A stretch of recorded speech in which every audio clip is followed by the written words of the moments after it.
Hello বন্ধুরা, আমি রবিন আর এখন কথা বলবো শ্রীকান্ত ওডেলা এবং ন্যাচারাল স্টার নানির তাদের আপকামিং ছবি দ্য প্যারাডাইজের একটা গ্লিমস এসছে, তো সেটা নিয়ে আজকে কথা বলবো। তো এই গ্লিমসটা বাংলা, হিন্দি, তামিল, তেলেগু, মালায়ালাম এবং ইংলিশ, স্প্যানিশ প্রত্যেকটা ভাষাতেই এসছে। এবং আমি শুনলাম যে ইংলিশটা এবং বাংলা ভাষাটা, হিন্দিটাও শুনলাম। তো দুর্ধর্ষ লাগছে, একটা রনেস কিন্তু এই গ্লিমসটার মধ্যে রাখা হয়েছে এবং সেটা কিন্তু বেশ ভালোভাবে যাচ্ছে। যে আমি যদি ইংলিশ ভার্সনটার কথা বলি, যে ইংলিশ ভার্সনটা অনেক সময় হয় যে পুষ্পা 2 এর কথা যদি বলি যে ডাবিং হয়েছে, কিন্তু সেটা বোঝা যাচ্ছে যে এটা ডাবিং হয়েছে, তার ভাষার মধ্যে একটু এদিক ওদিক থাকে।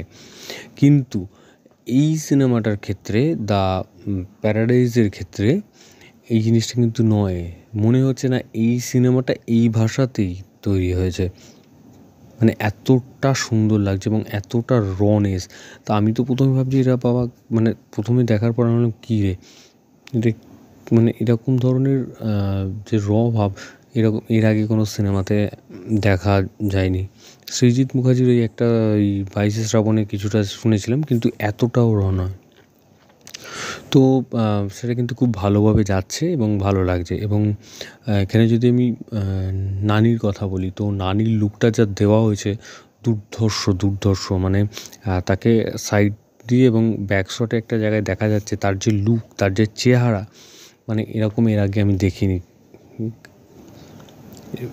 এবং তার যে হাতে যে বন্দুকটা, সেটাও মনে হয় একটা তৈরি করা হয়েছে আলাদাভাবে।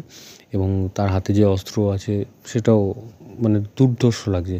এবং সেই মানে যখন ডায়লগগুলো হচ্ছে এবং তার সাথে সেই ভাব এবং জলের থেকে উঠছে যখন, তখন হাতের মধ্যে লেখা, মানে একটা গালাগাল লেখা, তো বীভৎস লাগছে।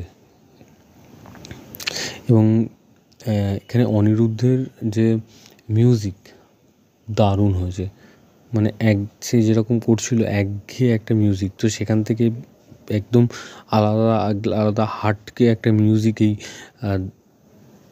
এই সিনেমার মধ্যে কিন্তু হয়েছে এবং দারুণ লেগেছে দ্য প্যারাডাইজের মানে বিজিএম। এবং এই সিনেমার মধ্যে যেভাবে গল্পটাকে, মানে এই কাকেদের ব্যাপারটাকে, যে সব জায়গায় পায়রা এবং তোতার কথা লেখা আছে কিন্তু কাকেদের কথা কোথাও লেখা নেই, তো এইভাবে যে ইন্ট্রোডিউস হচ্ছে একটা স্টারকে, যে এরকমভাবে ইন্ট্রোডিউস করছে একটা গালাগাল দিয়ে, বা একটা যেভাবে ভাষার ব্যবহার করছে, সেইভাবে তাকে যে প্রেজেন্ট করা হচ্ছে সেটা কিন্তু। এবং এই মানে কাকের কথা, পাখিদের কথা নিয়ে, যে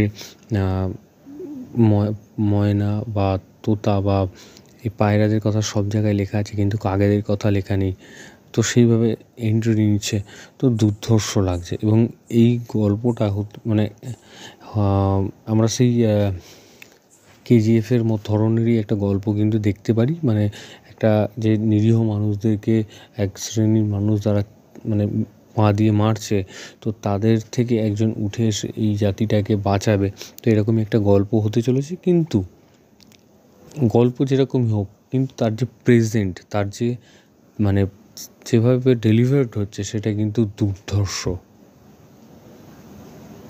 তো আমার দারুণ লেগেছে। তো ভিডিওটা তোমাদের যদি ভালো লেগে থাকে, তোমরা কমেন্ট সেকশানে কমেন্ট করে জানিয়ে দিও কেমন লাগলো, এবং সাবস্ক্রাইব করো চ্যানেল প্লে বাংলা পিবি, এবং বেল আইকনে ক্লিক করতে বলো না। বেল আইকনে ক্লিক করলে তোমরা সবার আগে নোটিফিকেশন পেয়ে যাবে। ধন্যবাদ।